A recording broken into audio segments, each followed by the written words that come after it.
अब बच्चे आ जाओ क्वेश्चन नंबर 12 में। क्वेश्चन नंबर 12 में क्या बोल रहा है एक बार। क्वेश्चन नंबर 12 में बोल रहा है if A small A comma small A sorry if capital A comma capital B and capital C are the three non-singular square matrix of order 3। मतलब ABC जो मैट्रिक्स है ये तीनों इन्वर्टेबल मैट्रिक्स है 3 ऑर्डर का।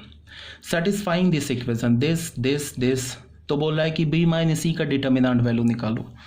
तो ठीक है, जो बोल रहा है वो पहले तो गिवन इन्फॉर्मेशन को हमने लिख लिया, सॉल्यूशन नंबर 12 किया। सॉल्यूशन 12 में क्या बोल रहा है, ए बी सी तीनों नॉन सिंगुलर है, तो इसका मतलब determinant A not equal to 0 है, determinant B not equal to 0 है, एंड डिटर्मिनेंट सी क्या हमारा नॉट इक्वल टू 0 है।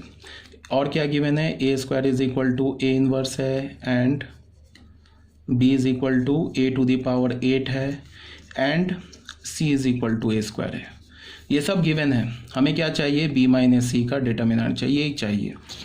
तो जब भी इस टाइप का कुछ दिखे ना तुम्हें, तो हमेशा जो लार्जर वैल्यू है ना उससे स्टार्ट करो, क्योंकि लार्जर जो है स्मॉलर में कन्वर्ट हो जाएगा। तो लार्जर से स्टार्ट करो। यहाँ से हमने स्टार्ट किया। यहाँ से कैसे स्टार्ट किया कि अच्छा बी माइनस सी का डिटर्मिनेंट निकालना। अच्छा यहाँ से हमने स्टार्ट किया, बी को हमने क्या लिखा, ए टू द पावर 8 लिखा। ठीक है, अब ए टू द पावर 8 को मैं क्या लिख सकता हूँ, ए स्क्वायर टू द पावर 4। ऐसे क्यों लिखा, क्योंकि ये ए स्क्वायर का वैल्यू मैं डाल सकता हूँ सी में, तो ये क्या हो गया, सी टू द पावर 4। ठीक है, अब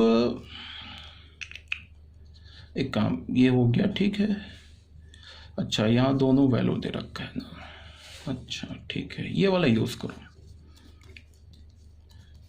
ए to the power 8, A to the power 8, A square into 4। A square का वैल्यू मैंने ए इनवर्स डाल दिया, उस पर पावर 4 डाल दिया। अब ये क्या किया, मैंने 4 को अंदर किया, इन्वर्स को बाहर किया, तो ए टू द पावर 4 का इन्वर्स हो गया। ठीक है, तो बी हमें क्या मिल गया, ए टू द पावर 4 का इन्वर्स। ठीक है, इसको मैंने क्या लिखा, ए टू द पावर 4 को ए स्क्वायर इंटू, अच्छा ए स्क्वायर का स्क्वायर कर दिया, ये कुछ नहीं है, इंटू -1 ऐसे पावर कर दिया। अब ए स्क्वायर को मैं क्या लिख सकता हूँ, ए इनवर्स, तो ये क्या हो गया, ए इनवर्स का स्क्वायर पे पावर -1। समझ रहे हो ना क्या लिख रहा हूँ, ठीक है ना।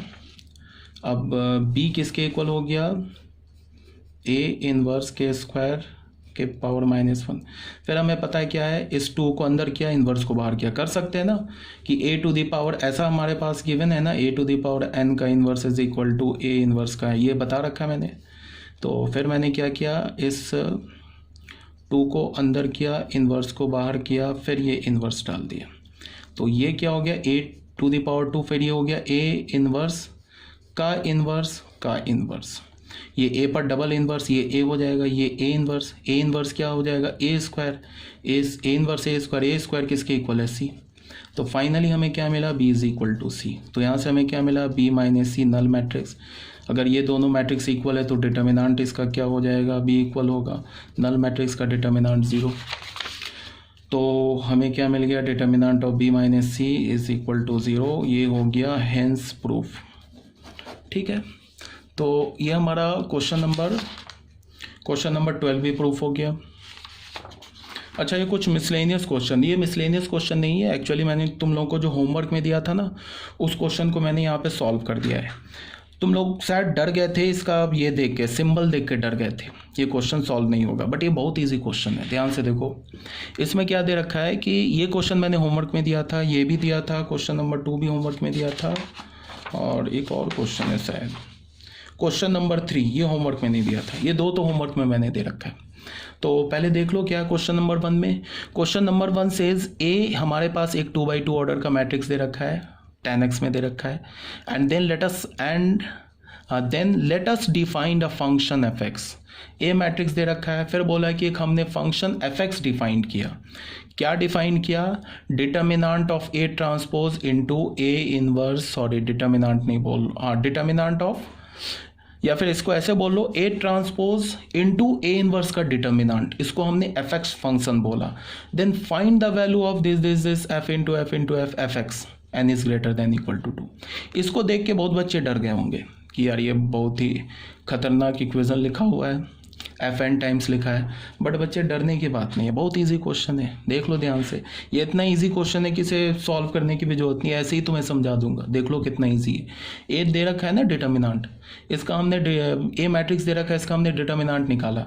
तो डिटर्मिनांट क्या मिला, 1 + tan square x. 1 + tan square x क्या होता है, सेक स्क्वायर एक्स।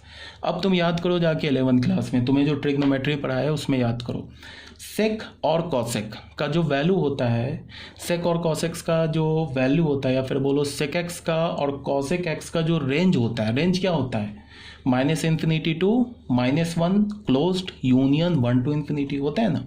तो अगर तुम्हारे पास कोई भी नंबर है जो -∞ टू -1 क्लोज्ड यूनियन 1 to ∞, इसके बीच में कोई भी नंबर है, अगर तुम इसका स्क्वायर लोगे तो कभी ज़ीरो नहीं हो सकता।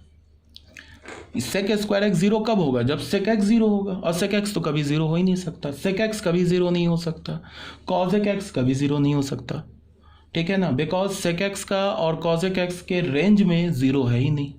किसी भी एक्स के, दुनिया के किसी भी एक्स के लिए सेक एक्स और कॉसेक एक्स जीरो नहीं हो सकता।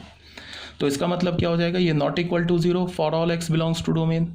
अब डोमेन क्या है, डोमेन भी चलो मैंने लिख दिया है, इसका सेक एक्स का डोमेन क्या होता है, जहाँ पे cos 0 हो रहा है उसको रियल नंबर से हटा दो। cos 0 कहाँ पे होता है, π/2 के ऑड मल्टीपल पे, तो रियल नंबर से π/2 का ऑड मल्टीपल हटा दिया। मतलब ये हमारा सेक एक्स का डोमेन हो गया। इस एक्स के किसी भी वैल्यू पर ये सेक स्क्वायर एक्स जीरो नहीं हो सकता, बहुत बोल दिया। इसका मतलब ए जो हमारा एक नॉन सिंगुलर मैट्रिक्स है तो ए इनवर्स एग्जिस्ट करेगा, ठीक है। अब हमारे पास एफ एक्स किसके इक्वल दे रखा है, एफ एक्स दे रखा है ना इसके इक्वल, तो एफ एक्स को अब गए हम कैलकुलेट करने के लिए। तो एफ एक्स क्या हो गया, ये क्या लिखा हुआ है, determinant of A transpose into A inverse. तो इसको अलग अलग कर लिया, डिटर्मिनेंट ए बी वाली प्रॉपर्टी लगा ली, determinant A B is equal to determinant of A into determinant of B. तो ये ऐसे ऐसे अलग अलग कर लिया, ए ट्रांसपोज का डिटर्मिनेंट डिटर्मिनेंट ए के इक्वल, ए इनवर्स का डिटर्मिनेंट, ये प्रॉपर्टी मैंने बता रखा है। किसी भी मैट्रिक्स के इनवर्स का डिटर्मिनेंट लो या डिटर्मिनेंट पे पावर -1 लो, ऐसे बोला था याद रखने के लिए, -1 डिटर्मिनेंट से बाहर आ जाएगा, ठीक है। तो ये क्या हो गया, ये तो 1 हो गया ना, डिटर्मिनेंट ए अपॉन डिटर्मिनेंट ए 1। तो एफ एक्स तो हमें कांस्टेंट फंक्शन मिल गया। अब अगर एफ एक्स कांस्टेंट फंक्शन मिल गया और वो कांस्टेंट फंक्शन किसके इक्वल मिला, 1 के इक्वल। जैसे तुम देखो अभी तुम 12th क्लास में एक चैप्टर पढ़ोगे, function chapter, relation and function 12th का फर्स्ट चैप्टर है, इसलिए नहीं पढ़ाया जाता है फर्स्ट में मैट्रिक्स, इसलिए स्टार्ट करते हैं कि थोड़ा सा मतलब इन्वॉल्व चैप्टर है, थोड़ा तुम्हें दिमाग लगेगा, तो स्टार्टिंग में बच्चों को नहीं डराया जाता है, ठीक है। तो उसको हम लास्ट में पढ़ेंगे, आप देखते हैं उसको किस मतलब चैप्टर के किस सीक्वेंस में रखेंगे। उसमें तुम पढ़ोगे एक टॉपिक है कंपोजिशन ऑफ फंक्शन, इसका थोड़ा बहुत हिंट तुम्हें मैंने 11th में दे रखा है, बट इसको हम डिटेल से पढ़ेंगे रिलेशन एंड फंक्शन चैप्टर में। मान लो कि जैसे हमारे पास एक एफ एक्स फंक्शन दे रखा है ना sin x, एंड एक जी एक्स फंक्शन दे रखा है, जी एक्स फंक्शन दे रखा है, मान लो ये दे रखा है एक्स स्क्वायर, तो इसको एक हम लिखते हैं एफ सर्कल जी एक्स। इसका मतलब क्या होता है, कंपोजिशन ऑफ एफ एंड जी। ये तुम पढ़ोगे, बट अभी टाइम बिंग तुम समझ लो, इसको ऐसे लिखते हैं एफ ऑफ जी एक्स लिखते हैं।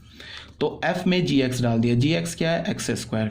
अब फंक्शन में जहां भी तुमको x दिख रहा है उसको एक्स स्क्वायर से रिप्लेस कर दो, तो क्या हो जाएगा, साइन ऑफ एक्स स्क्वायर। तो ये f सर्कल g का मतलब हो गया, g सर्कल एफ एक्स लिखेंगे तो ये क्या हो जाएगा, g ऑफ एफ एक्स, ठीक है। g एफ एक्स क्या हमारे पास, साइन एक्स। g फंक्शन में जहां पे तुमको x दिख रहा है वहां पे साइन एक्स डाल दो, तो ये क्या हो जाएगा, साइन स्क्वायर एक्स, ठीक है ना। अब मैं तुम्हें समझाने की क्या कोशिश कर रहा हूं कि अगर हमारे पास एफ एक्स